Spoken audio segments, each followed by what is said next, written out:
Guys, welcome back to another episode of Unmotivated. Now, today it's just Stan and myself from Iron Sharp K now. Shout out to my guy for continuing to make the journey. We're at the first week of January, and we're already starting off good. Let me be very clear and tell you that Stan used to make the journey to Little Elm, which is way further away from here, and he'd come at least once a week as well. I don't know what's kept this guy coming, but either way it goes, he's been on a mission to improve himself and overall well-being, and well-being meaning mentality, physicality, person, business, relationship with everyone he's involved with per se, and I do mean from a life standpoint, because it is an investment when you're building anything.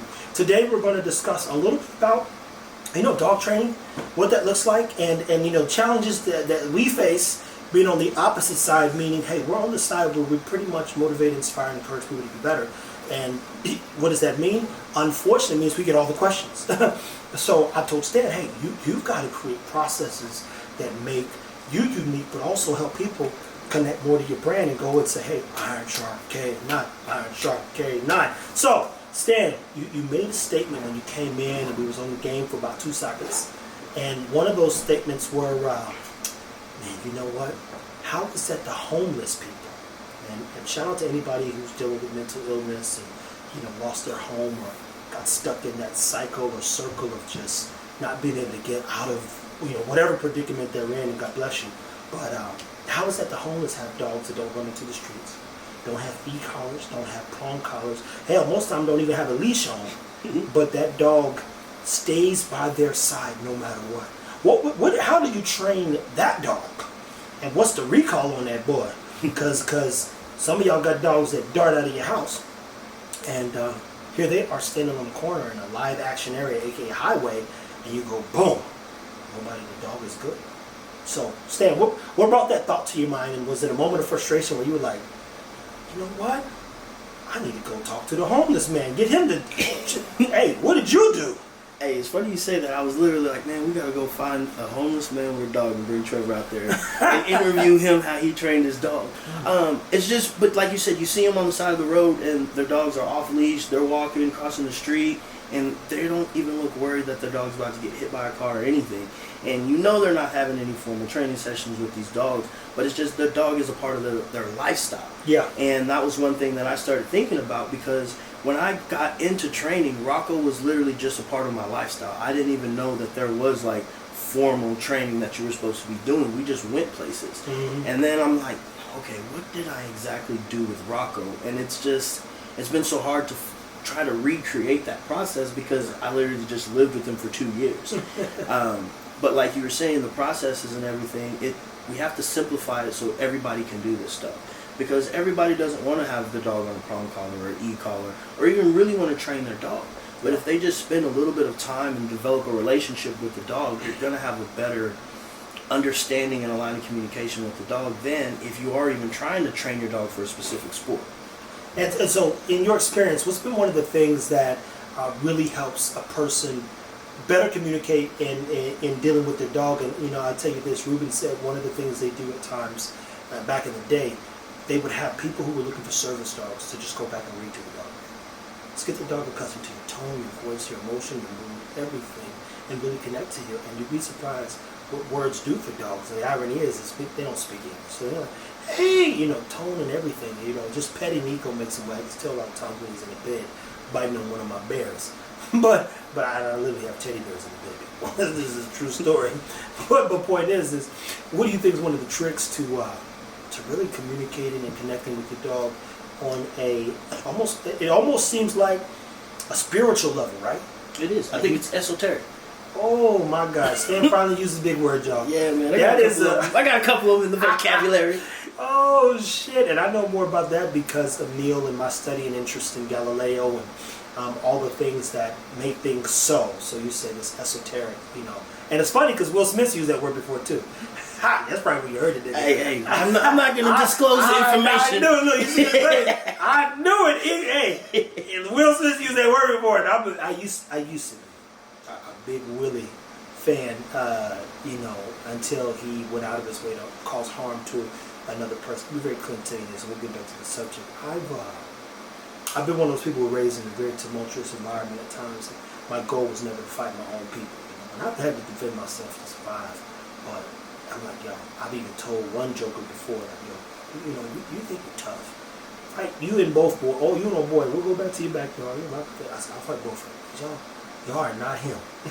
And you're acting in a way that you shouldn't be. But that's neither here nor there. I just don't like it. I don't like, that's the way in which we've been presented to the world. And that's the way we continue to conduct ourselves at times. Until you're no longer looking for that type of whatever. But at anywho, you said esoteric. There's an esoteric connection between, spiritual, between you and your dog. And how do you get there? Yeah. How do you get there, right? Man, it's time. And that's what people don't understand. They try to get too fast. When I get a board and train, I tell the people, hey, the first 4 or 5 days that I have your dog, we're going to do nothing but develop a relationship. I want this dog to start trusting me. And people have to slow down. They want their dogs to be finished as soon as they got them. And they don't even understand what the dog is before they're getting them. They see a dog that you have or a dog that I have, and they want those same things, but you're not going to do everything that we've done. I literally like to go work out. So Rocco, of course, he's going to like to work out. He's going to like to go to do all these things. I motivate my dogs by doing stuff. If I want my dogs to jump on top of a car, I get on top of the car and I call them to me. Man, I'm telling you, and I love that. I love that in general because you go, wow. I love jumping, hopping, running, skipping, even myself. I've got, something I'm going to push myself to do over the next 90 days. It's just so I can get right. So you saying the esoteric connection, aka spirit connection between owner and pet, so that you can become a pet parent, pet lover, and then a pet achiever, say, is rooted in pure experiences, time, patience, energy, and foundationally building love. Yep. And then you got to understand yourself as well. When I got Rocco, it was a weird time in life where I was not in school, I was just working, people were, showing their true colors, and I really didn't have anybody, so I really just spent a lot of time with Rocco, and I literally took him everywhere, and if he couldn't go, I didn't go to those places, and they kept me from being places where I shouldn't have been, where not good stuff was going on, and I could have been, if I was at the wrong place at the wrong time, I could be dead or in jail or whatever, just by being associated with where I was at. Isn't it crazy how a dog saved your life? Man, you don't even know it until you know it. But when you look at a dog in their eyes, they're processing everything that you're doing. They're trying to figure out why you're smiling, what makes you happy, what do they need to do next? And that's one thing that I love most about it, is because they're never finished. You're never done working with your dog.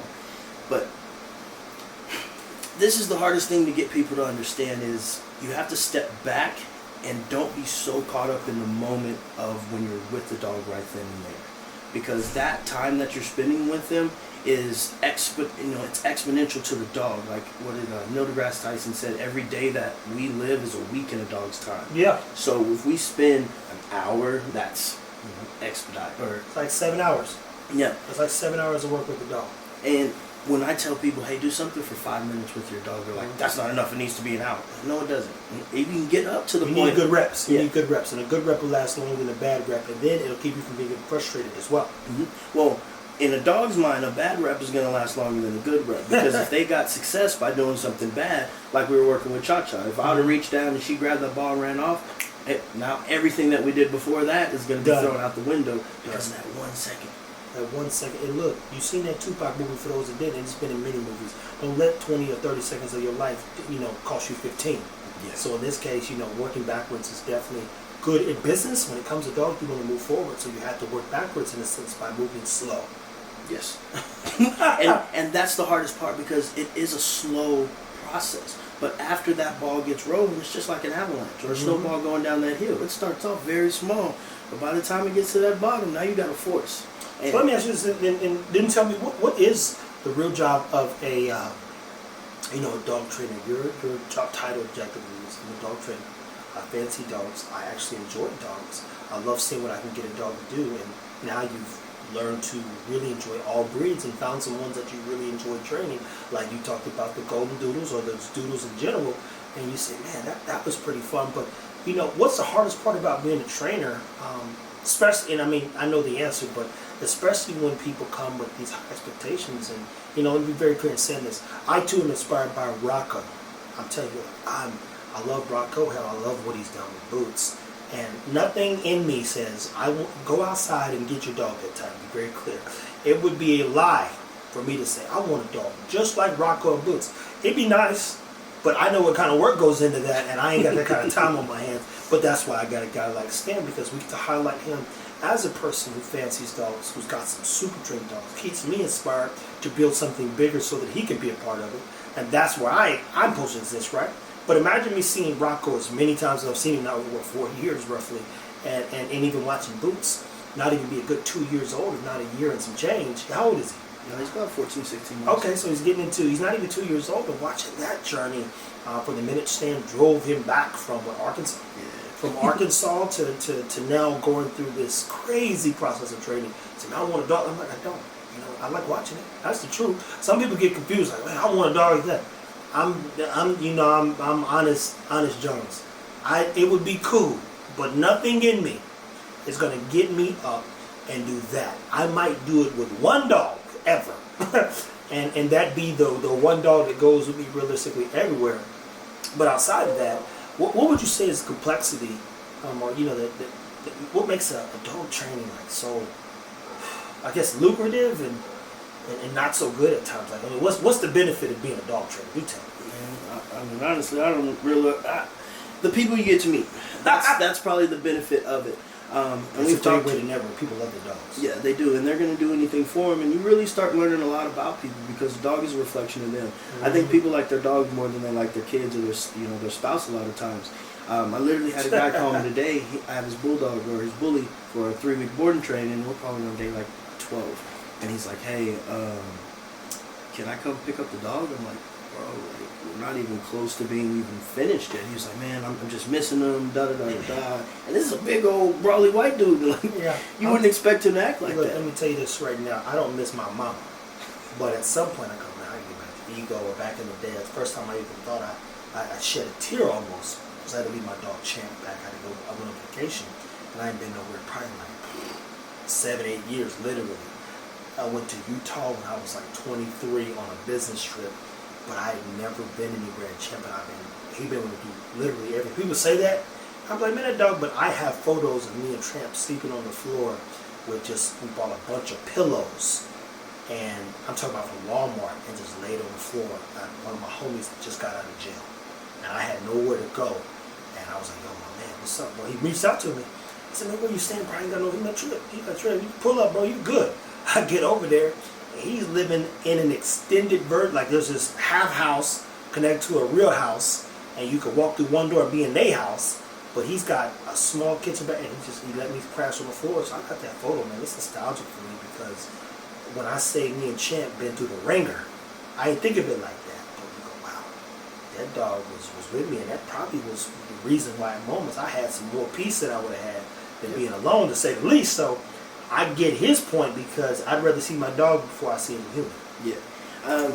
That's probably the most beneficial is the people that you get to meet, the networking. I mean, I've met a lot of people that I probably wouldn't have if I didn't work their dogs, just because we're not in the same circles. We don't have the same hobbies or anything like that. But those dogs bring a lot of people together. It makes the world a very, very small place. I mean, you get comments and messages from the UK. You get stuff from Wales, India. Ireland. Is the dude messaged me last night. He says, hey, he said, I'm from Ireland, and I want a dog. I got a 15-inch. He sent me a picture. He said, can you point me in the right direction? I've been watching you for some time, and the beauty about it is, guys, we don't even have a lot of dogs, especially ones that we lend opportunities to. But he's like, if I'm gonna trust somebody guiding me down said road, I'm gonna reach out to this dude, because he's always kept me 100. Yep.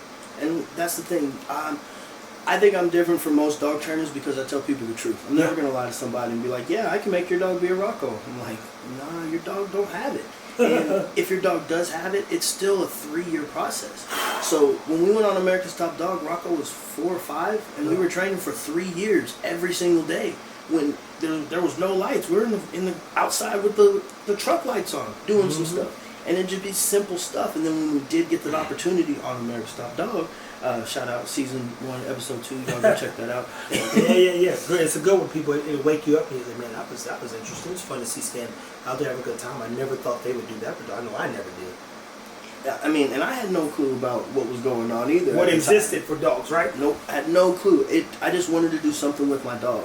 And I knew when I saw all of the, the things that we had to do, I was like, oh, I get to do it with him. Yeah. He'll go through hell and hot water soaked in gas with a smile if I ask him to, if I'm going with him. Yeah. So you got to have that relationship with the dog, and a lot of people want their dogs to be something for them versus them being something for their dog. Mm-hmm. I knew I had to be a better person, just more confidence in myself. My kid was still young, trying to figure out what we're doing in life. I tore my meniscus. I couldn't compete anymore, and Rocco was something that was able to compete at a very high level, which I left after I had got injured. So it was a good replacement for me, and they gave me motivation to be better because now I had to be able to communicate with them. And then when I learned about dog training, it was like, oh, I can actually tell him to do stuff. So is the main trick to training a dog simply care? Yeah, that's going to be the first thing. You got to care because you have to motivate him. And if you don't care if the dog is doing it, the dog's not going to care to do it for you. Mm-hmm. Rocco, he hates rain. He hates water. That's just not his thing. But again, on American Stop Dog, he jumped right in that water and swam over. He did, people. It was, when Stan tells us that, I've seen Rocco jump in my buddy Rich's pool at times and, go and get the frisbee and do various things that Stan has taught him to do literally in 5-6 days. But the dog is like a motivated kid. And in this, the dog says, hey, whatever you want me to do, I'll at least try. And if you really, really enjoy it, I'll do my best. Mm-hmm. And then in doing your best, you got to do your best, right? And have the patience, fortitude to deal with the mistakes, the challenges, and the issues that come with him learning a new task. But at the end of the day, the dog did the best he could, And you have to mark the dog when they are doing the best that they could. Uh-huh. So that means being there for them, but not babying them at the same time. Yeah. So there's a lot of stuff I'll ask Rocco to do, and he'll fail, he'll keep trying, and then he tries that one last time, and I help him through it. And then the next time he's like, oh, Daddy, I got this. I can do it without you. Because he knows if he can't, I'm going to still be there to support him. If I ask him to do something, he can either do it, or I'm going to be there to help him make it through. And when you have that relationship with the dog, they're going to do a lot more for you than you forcing a dog to do stuff. Yeah, and it's funny is because, people get these dogs right. Here's the thing. Nobody likes being forced to do anything. I appreciate a stern direction. Hey, you need to get this, and that done. And I've got friends and business associates who really do paint vivid pictures of the things that need to happen, or you will fail the business. And I told people many times that you have no plan in 5 years, this ends. And that's the truth. You might not like it, but without a plan, you don't even know where to shift. So you have no starting point, no end point. And realistically, without a plan, you can't write a plan if you don't have a goal. So 9 out of 10 people lack goals, and then you turn around and really draw out what those tasks look like. And then, as our guy Parker said, draw your year goals up, and then see if you can do it in 90 days. And then see if you can do it in the next 90 days. So what's 90 days? What's something that you would potentially tell people to try? If your dogs, let's say, won't listen, and listening in our world is a simple recall, right? If you call your dog's name and they don't even look at you, that is not good, to say the least. So if in 90 days, what could a person achieve in just the recall category? In 90 days, depending on how motivated your dog is, you can get them to do call-offs in 90 days. Ooh. That's going for something that they like, whether it's a frisbee, whether it's a decoy, whether it's another dog, whatever, and you're going to be able to stop that dog in his tracks and have that dog come back to you. But it takes time. You have to show the dog, hey, this is the end point of whatever command I'm using. So if it's a heel, that means come back to my left side. So regardless of what you're doing, it means come back. 90 days is a long time, especially for a dog. You can really get them to do everything in a 90-day span if you spend every other day doing a little bit and building on that each day. And that means starting slow. So don't start with the hardest thing in the world. If your dog loves biting on a decoy, don't try to get them to recall off of a decoy very first. We were actually doing this with Creed. Creed's working on his call off. We tried it with the decoy because he has a very good heel off the bite. But on the way to the bite, he wasn't stopping. So we took the decoy out and put a bite pillow there and got him understanding what he was supposed to be doing. And then the next step is going to be adding the decoy. And even then, we're going to have him on a long line. We're going to have some corrective tool, so if he doesn't do it right, he learns exactly what he needs to do. And then when he does it right, we're going to stop, and then reassess and then regroup and try to get it more and more. Now, keep in mind, people, the recall in itself is an interesting thing because first is like, does a dog know its name? And the name doesn't mean it's going to come. Now, when you see the dog's name and he comes here, that's a whole different level of recall. Now, can you open the door and the dog simply come back to your front door? Or know to stay in the house, but then we're still talking like, oh, he ran out, recall. Call him and see what happens.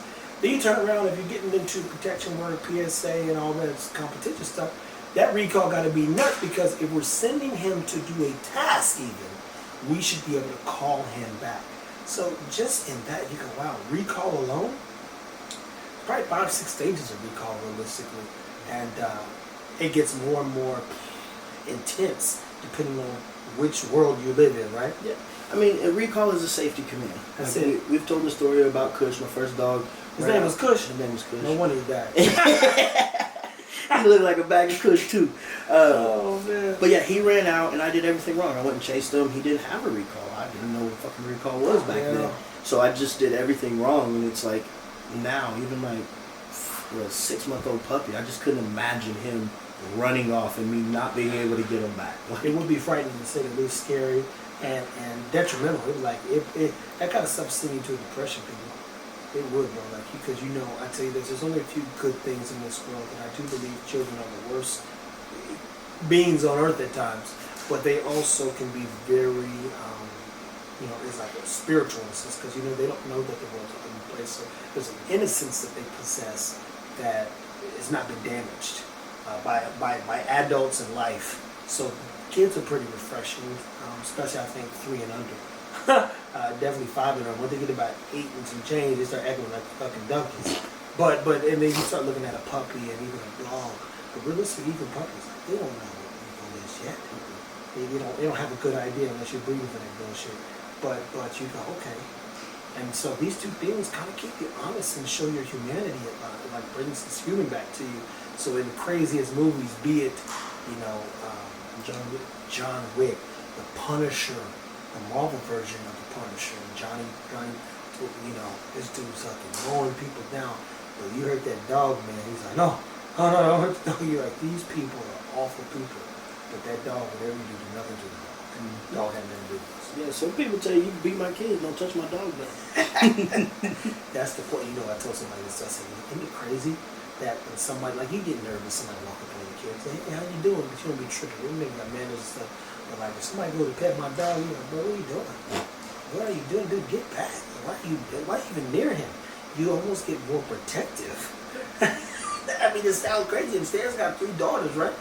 But you still, like, if somebody walked up on him and it wouldn't look like some angry person, okay. And he shook the hand, like, yeah, how you doing? Especially if you was at some like school event, right? Yeah. I'll tell you right now, go to the same event, got your kids, and somebody comes up and just pets your dog. You'd be like, yo, what are you doing, bro? This is not a petting dog. This is my dog. Get your fucking hands off my dog. Yeah, and that's how Rocco was at first, because, I mean, he didn't care about nobody else. He still does. He still does it. Yeah. But I had to get him to that point because we were doing the TV shows and stuff like that, and he had to show that little softer side, and I didn't want him, biting an executive rep or something. And, Hell no. That would be all bad. But, like, it's different than... It's hard to explain to people who've never actually had a relationship with a dog who meant something to them. I didn't get Rocco for him to make me somebody. I didn't get Rocco to be somebody. I got Rocco because I liked the way he looked. It's that simple, but that right there is kind of the stages I was saying about earlier. You go from pet owner, and that's like, man, I just want to own a dog. And then slowly but surely, you're like, damn, I want to parent this dog. I want to care about this dog. What does that look like? And that turns you into a pet lover. Damn, I really love the process of that. And then for some of us, we go get 5 more. But the point is your goal is never to become a pet loser. And now Stan, in the world that I'm building, is one of the highest pet achievers because he goes above and beyond to make sure his dogs are great. And it's not even just about the kid. You care about the breed, the type of dogs that we have. The motivated dog is designed to do something. So when you have behavioral issues, the Bible says, I don't mind the devil's workshop. So like anybody, when it's not being stimulated, and COVID was a prime example, as one of the funniest memes we saw was how many wine bottles were up and down streets at some point. It was like, they in the crib, and wine. There was boxes of wine out of people's houses. And you go, guys, we're fucking losing our mind in this house. I can't sit still this long without human interaction or just exchange of energy, right? So now the dog's got a mind, body, and soul, right? Mind, body, and spirit. So his mind's not being stimulated, his body's inactive, and his spirit's in turmoil. You go, no wonder he's acting up. And that's what people don't understand is you get a dog to work. Yeah. You get a working dog. A bully, an Aussie, Border Collie, these dogs were designed to do something. Oh, absolutely. And you don't do anything with them and you wonder why they're chewing up your couch or tearing up the carpet and all of this. And it's funny because Boop, I didn't do anything with him. I think it was Sunday. I got sick, so I was not really doing anything outside with him.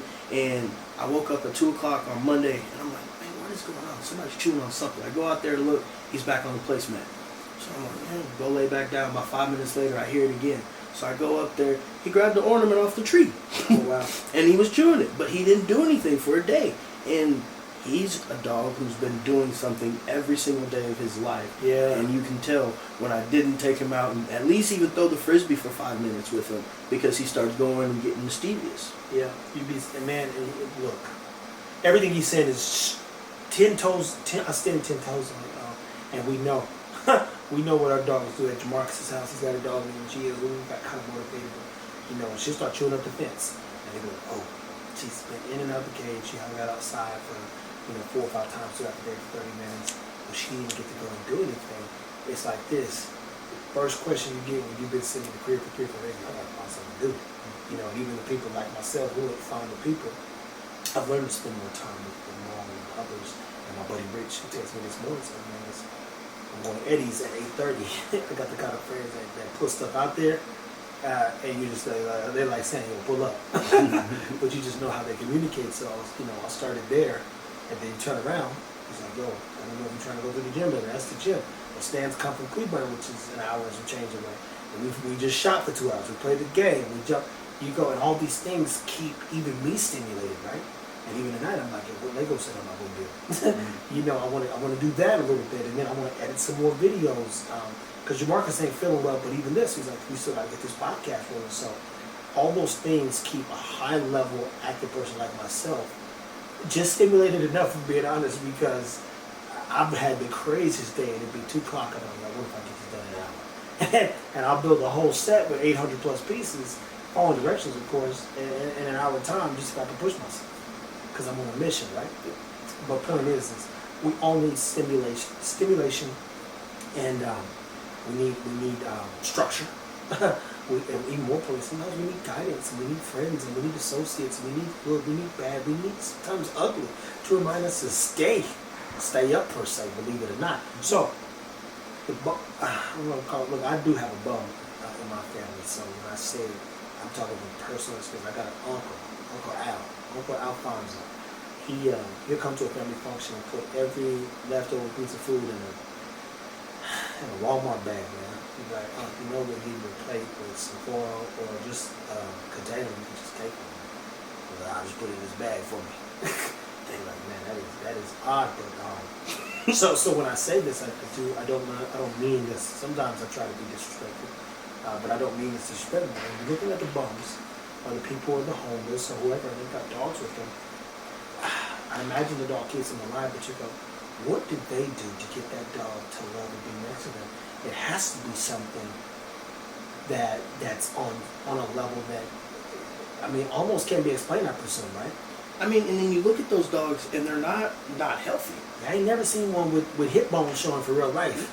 They be nice and chunky little dogs. You like, damn, so you decide to feed your dog probably before you eat. And some old dog men, they'll say that. They'll be like, hey, I don't even eat my dinner until I make sure my dogs eat. Because that dog it's an extension of you. It's a part of you. They should be a part of your family. So when we get the fur moms, and oh my God, my baby, and I love him so much. And I'm like, you don't love your dog more than I love my dog. Just because you put your dog in sweaters and this, and you don't work them or put them on a treadmill, that doesn't mean you love your dog more. Well, that's funny because sometimes people presume that we're doing bad because the dog's on a treadmill. In retrospect, they would never get on a treadmill. Exactly. Yeah, I posted a video with Juice, and they're like, he's too skinny. And I'm like, this is what he's literally supposed to look like. He's definitely in standard. He's not fat. He's not a pet. He's a working dog. He's going to be doing stuff. And this dog's probably going to live for like 38 years. Yeah. That's the other issue, right? Oh, we took care of the dog, and we let people get tight. You know, we feed our dogs once a day. Right? I can't believe that. You go, listen. What's annoying? You shouldn't have dogs. You shouldn't either. If you've never read about a carnivore's diet and how their stomach functions, did you ever think to pick up a book and learn what that dog needs, why, and how much?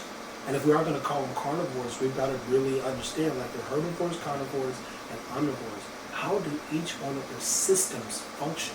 And unfortunately, in this case, because Americans oftentimes are eating, digesting, processing high levels of inflammation. Most of the food you eat is inflammatory. You go, why is cancer and heart disease number 1 and 2 killers, ironically, in the States per se? You go, wow. Well, we're probably not eating the best thing. You got documentaries like longevity, the people that live to 100 in this one community. A couple of things that they have that are constant. Definitely good food, definitely high-grade food, fruits and vegetables. And above everything, which is still down somewhere on the list, they have community, people who care. Yeah, people care. I'm learning personally what that looks like. So I've said this before, a dog will do anything for you and with you because of you if it knows and believes that you care. So if you were going to give them maybe just some things to be mindful of and just getting the dog to care. Let's remove the sit down, stay, lay, cot, place, food, treat, how to feed, but let's give them something to think about that's like, yo, well, how do I just get my dog to care about me? Because I got friends and family don't give a shit about me, but I feel like this dog could, I feel like this dog cares more about me than my mom or my dad or my best friend or whatever the case may be. How do you get that, man? I mean, it starts with you. They're going to give, if you put it into the dog, that's what they're going to give back. So if you care about that dog, they're going to care about you in return. And it's really that simple. Time. There's no fast track to it. There's no supplement for it, right? No, there's not. You have to spend the time with the dog. And you have to show them, hey, I like it when you do these things. And on the flip side, you have to correct them when they're doing the wrong thing. It's not just about give. No, providing structure, providing routine. Let the dog know exactly where they stand. Isn't it crazy though how you trust people who speak up? When you fucking up. Isn't that crazy that because you played sports and I've played sports and been active right. And my dad was school. He was like was Michael Jackson's dad. He was just on a different mission with it. And he wanted to guarantee results. So he was like, I'd like what the coach did. I think you could more than so we're going to go to the track and finish a few more. Man, come on, cuz. But fast forward, I'm grateful now because that removed excuses, the idea for me putting things off. But, I've always respected people more who are willing to speak up and demand more from people they expect to be great. And in this case, if I start doing less, people are like, what's old boy? What happened? It would literally shift in some sense. Just the engagement and all of where we're like, they want to see football be successful. They want to see Iron Shark Canine win. They want to see Better Best Dog. They want to see Arthur Critter, aka Mom, and his thing. They're like, I love what's happening here. And we're at the beginning stages. So I've always respected people, which I choose to be respected, by saying stuff to stand like, bro, that fucking sucks. We need to do it this way. And it's not coming from a place of malice. I really do want to see him win. So what are the things you look for even in a friend or, someone that you're bringing into your world when trying to improve who you are? I mean, it all starts with, I'm going to respect somebody who has something that either I want or I respect in them.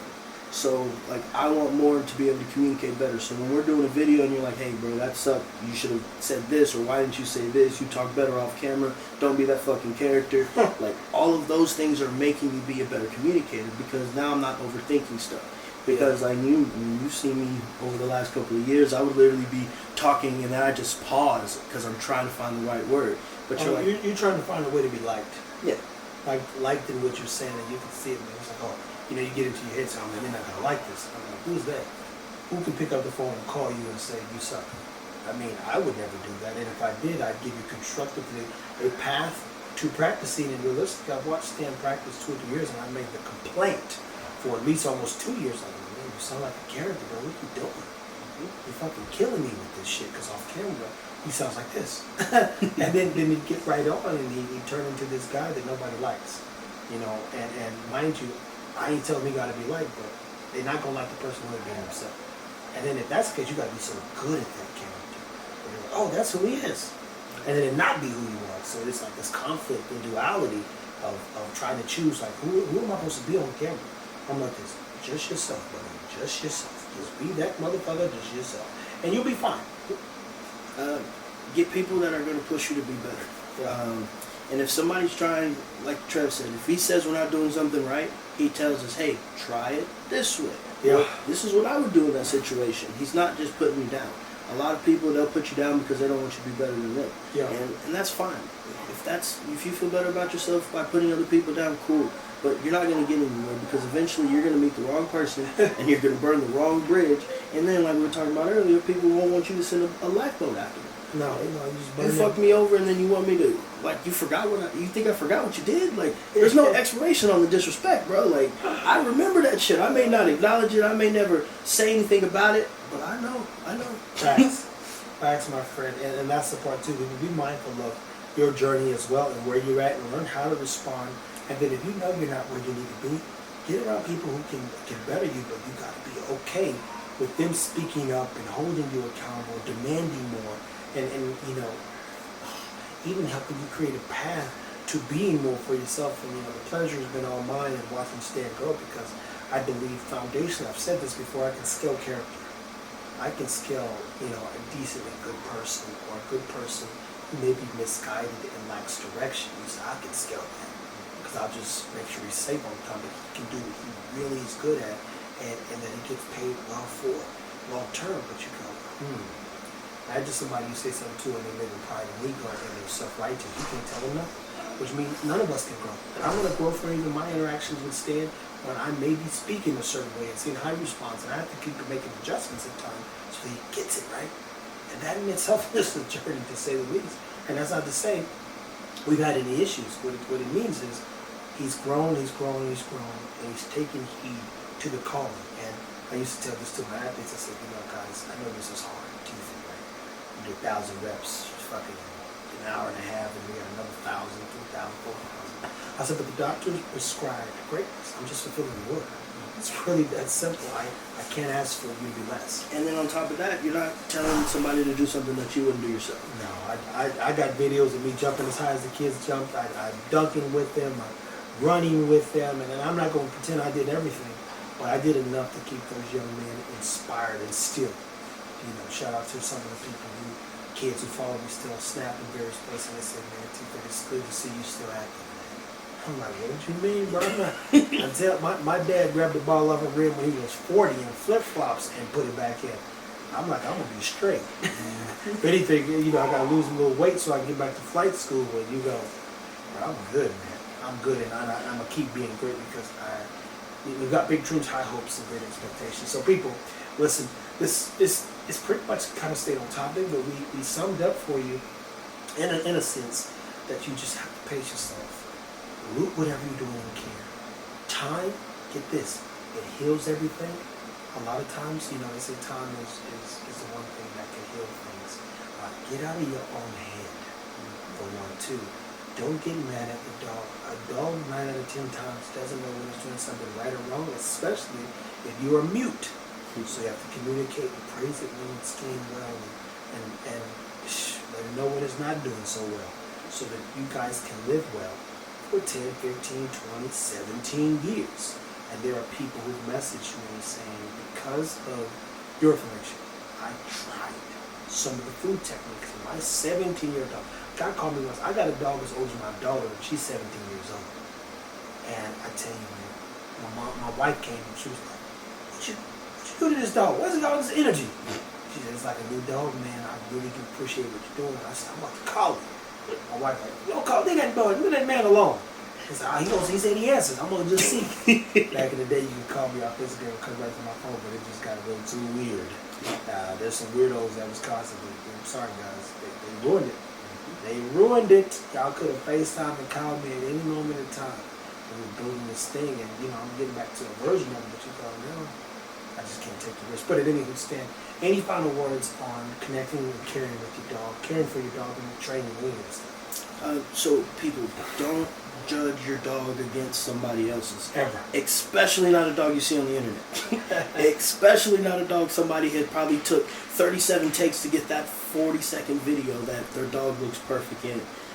Have the dog that you need for your lifestyle. Show that dog how to be a part of your lifestyle. If you want a couch potato, sit on the couch with your dog and reward them when they're doing those things. If you want a dog to get active, get active. Show your dog this is what we're doing. Hey, when you don't want to go, you stay at home, but I'm still going to get active. If that dog wants to be with you, they will do anything for you, people. There you go, people. Again, thank you so much for listening to Unmotivated. Shout out to all you people who've downloaded and wanted to hear more. I can assure you that this gets better and better, slowly but surely.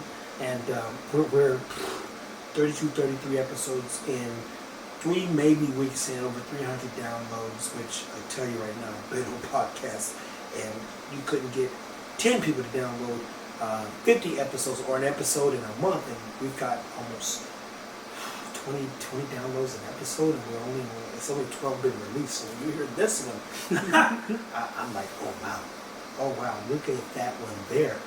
That's interesting. We're on the right path. So guys, keep taking care of your dogs. Comment below if you want to hear more about other topics and just things that we've experienced. And you want to learn something about yourself and stay motivated to say to these people. Good luck. Good stuff, man. That was a good one. No, it's back here. This one's back here.